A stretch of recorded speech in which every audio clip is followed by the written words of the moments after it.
It's hitting the Bangladeshi coast of Chittagong, threatening storm surges of more than a metre and winds gusting up to 100 kilometres an hour. Structures might not be strong enough to withstand the force of the cyclone, and there are likely to be floods. Most of Bangladesh is only just above sea level.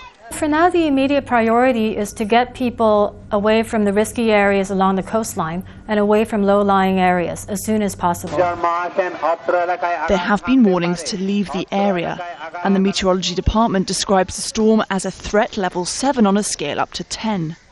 700,000 people have packed up their things and got out before it gets any worse. But the area has a population of about 3 million, which means many are still vulnerable. Some people got to the mainland just in time. We have come here from the island because the storm is coming. We heard about the cyclone warning, so we have come here for shelter. Bangladesh has more than 1,000 so-called cyclone-proof buildings, and people are cramming into these shelters to keep safe and dry. But as the storm gathers around them, there's the worry of what kind of destruction it will bring and how they will recover. Caroline Malone, Al Jazeera. Now, people in Myanmar are also moving to safer ground. Some of those most at risk are Rohingya Muslims. They're living in squalid camps after fleeing from their homes because of violence in Rakhine state. Al Jazeera's Wayne Hay is in SITTWE, which is the capital of Myanmar's Rakhine state. Wayne, it doesn't look too bad where you are. When is the storm expected to hit? Well, I think there is hope as Thursday draws to a close, Elizabeth, that perhaps the Myanmar coastline may have escaped the worst from Mahasen. Certainly still getting some strong winds coming off the ocean, and there are rough seas, but nothing like the storm surge that had been feared.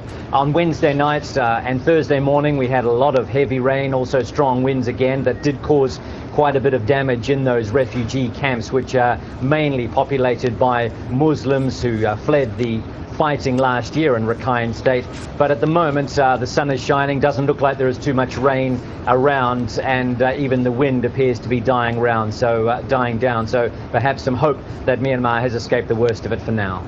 But despite that hope, the evacuations are continuing, aren't they, Wayne?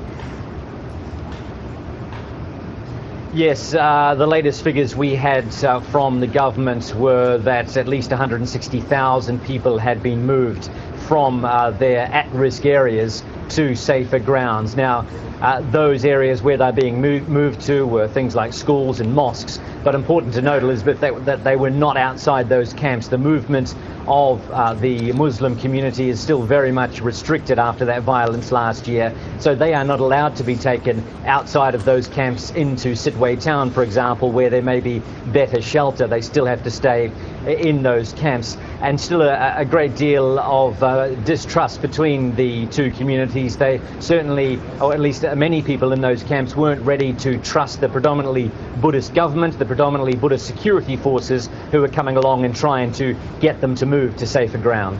Well, that's our correspondent Wayne Hay joining us from SITTWE in Myanmar. Wayne, thank you.